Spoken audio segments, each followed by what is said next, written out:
Hello and welcome to another episode here on my channel. My name is ChaosMole and welcome to my first thought video on Biomutant. The game is out now and of course there have been already a lot of reviews on this game. I wouldn't necessarily consider this a review because, well, I haven't finished the game and I have only put in 20 to 30 hours, but I have seen most of the gameplay aspects of the game. I've been pretty much in depth in the world exploration and into the RPG mechanics. So I can already give you my first thoughts, but for a full review, I like to finish games. Now, what you're seeing here is from my live stream. So if you are seeing like some things popping up, like alerts, then this is because it's from my live stream. But let's talk about this game, shall we? Because this game was developed by 20 people, so I consider this definitely an indie game. Like, this is an indie game for me. Problem is, they're asking $60 for it, so that is a steep price, especially for technically an indie team, and you have to be considered to another $60 game in this category. It's just is how it is. Like, people want to get their money's worth out of this. Now, is this game worth your money? It depends. And I really have to stretch this like multiple times. This is a game where some people will absolutely love it, like I do. I love it. And some people will absolutely hate this game. And they will say, nah, this is not my game. This is boring. This is not what I want. So for whom is this game then? Well, TLDR, it's for people who love open world exploration RPG games where your decisions matter and will change the outcome of a game, where you upgrade your equipment and you are just going around the world and check it out. But before we are going into the gameplay, let's talk about the technical aspects here. Is the game running well? Yes. On my PC I'm playing this on, this game looks and runs absolutely flawless. I'm playing this on 4040p and maxed out everything, and I have always around like 90 FPS, 90 to 60.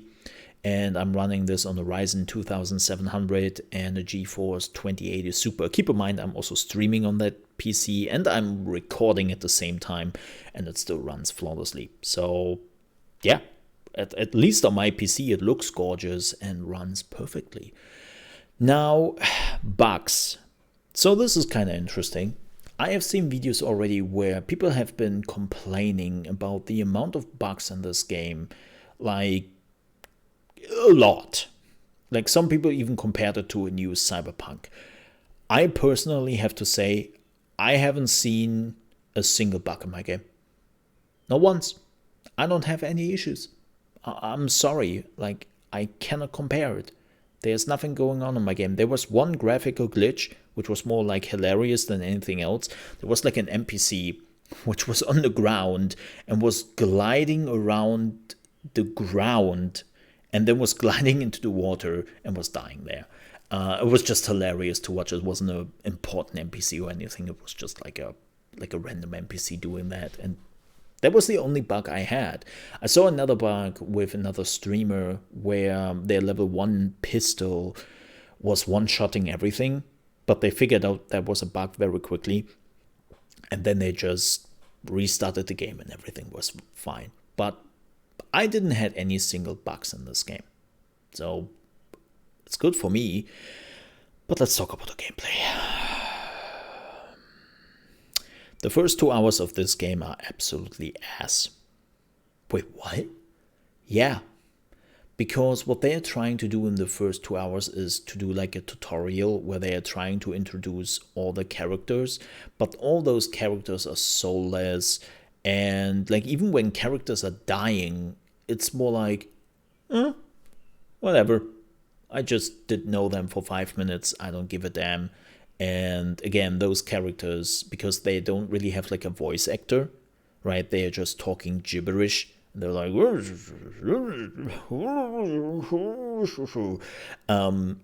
you don't even like feel what they are talking. And it's a bit unfortunate. I know I have already deactivated that, by the way. They're not talking anymore. It's only the what is it called? The narrator who is now talking, and I actually enjoy the narrator. It's the narrator from the Stanley Parable, and I really enjoy him. I do. I know that some people don't, but I do. I enjoy the narrator. But the first 2 hours with the tutorial are completely ass. Like, they're trying to force the story on you. There's no exploration. Like, they are limiting everything you can do, like your character development, the items you are using. They limit you so strongly that I sometimes thought that's it. That's what the game has to offer.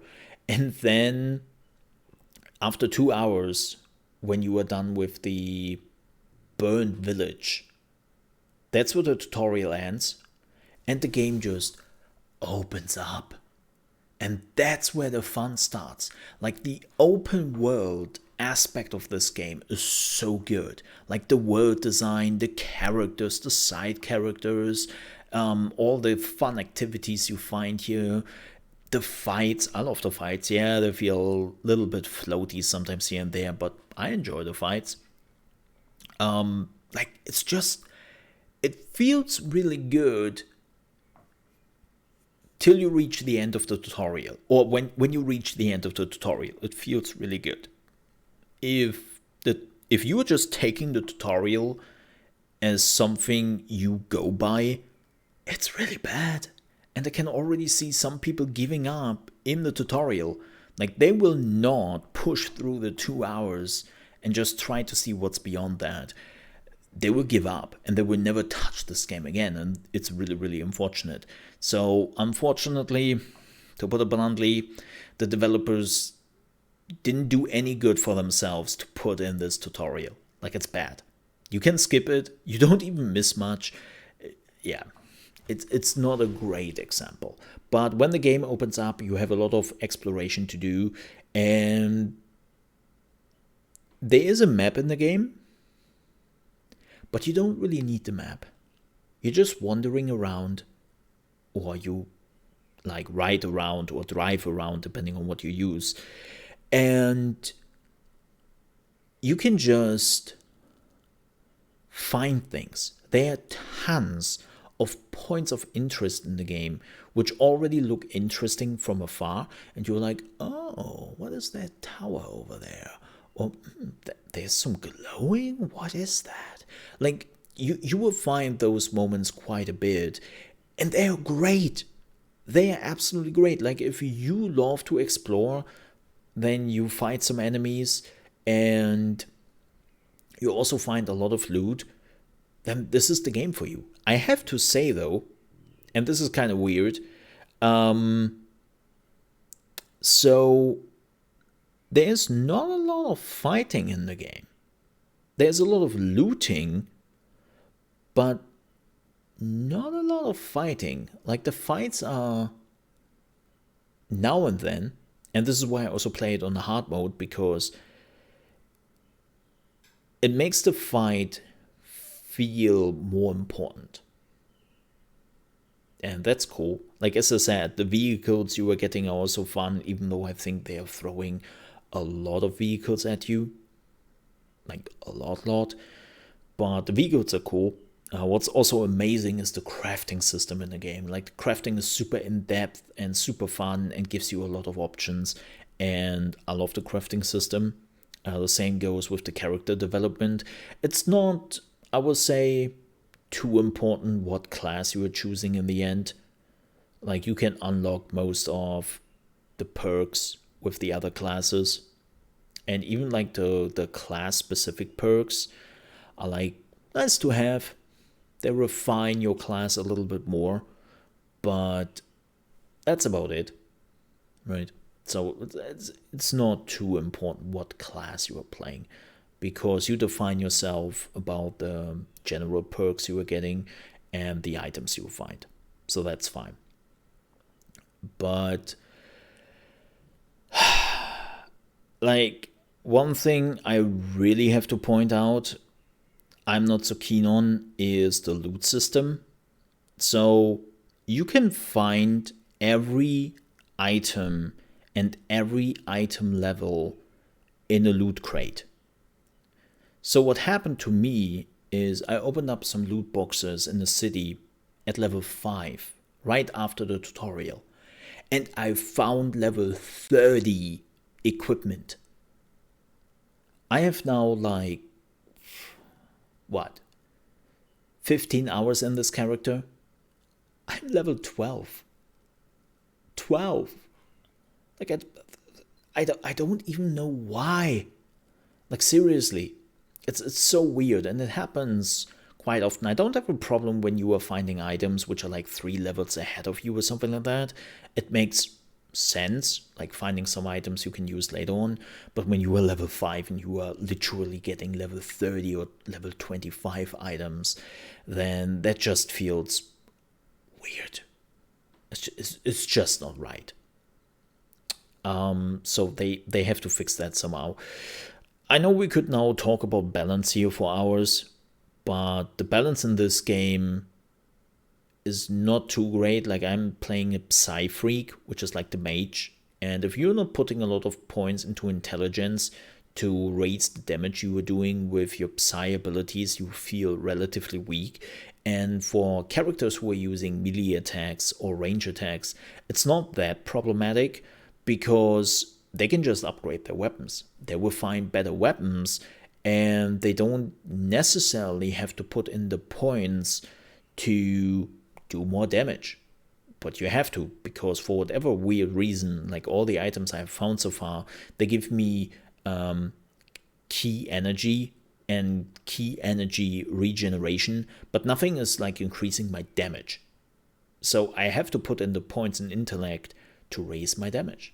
And I feel relatively weak because my melee and range is not great because I'm a mage, but my mage is also not great because I do not have like the points in yet to really raise the damage. So yeah, it's a bit the balance is a bit weird. The amount of enemies I have been fighting so far is very rudimentary. Like, seriously, you have your little fighters who are just doing normal melee attacks, then you have your range fighters, and then you always have like a big enemy in the group who has some special abilities now and then. And don't get me wrong, the fights are still fun, but I think I have now seen all the enemies in the game. Or that's at least the feeling I'm getting. I have seen all the standard enemies in the game by now. And again, it's a small studio who made this. Only 20 people. But again, it's a $60 game. So, TLDR, is this game for you? Yes. If you like open world RPGs, which have their own charm and are not perfect. But I will make this very clear. I will make this like literally clear here. If you don't like what I just said, don't touch this game. Just don't. And more importantly, like, you might want to wait for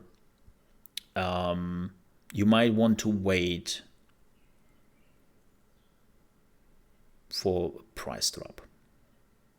Yep. You really might want to wait for that. Because I think this game would have done better if they would have asked $40 for this. Yep. Or like not 30, like 40 would have been fine, but 60, that's steep. That's steep. But yeah, that is my first thought video on Biomutant. I'm planning on finishing the game. I'm curious to see where it goes. It's really fun. Like, the word exploration is amazing, but for most people out there, This is a very much a yes or no game. And there will be a lot of people who will say yes, and there will be a lot of people who will say no. So watch some streams, watch some YouTube videos, and if you're not feeling it, leave it alone. It's as simple as that. But if you enjoy what you see, keep in mind you have to go through 2 hours of a very, very annoying tutorial. And yeah, afterwards, believe me, it will get better. Alright, with that said, folks, if you want to see me playing this game, you can do so on my live stream from Monday to Friday on trovo.live/ChaosMole. And we are starting at 9 a.m. ET, which is 2 p.m. UK time and 3 p.m. Central European time. Or you can catch my VOD on the YouTubes. You will find a link to my VOD channel. I'm not uploading my VODs here, but on a different channel. You can find that in the description. The same goes for the live stream. I hope you enjoyed. And then I will keep you posted when I'm much further with the game. But I don't think it would change much. Like, you get what you see. And I'm okay with that. But some other people won't. So keep that in mind. Alright, folks. Thank you so much for watching. See you next time. Stay safe. Bye-bye.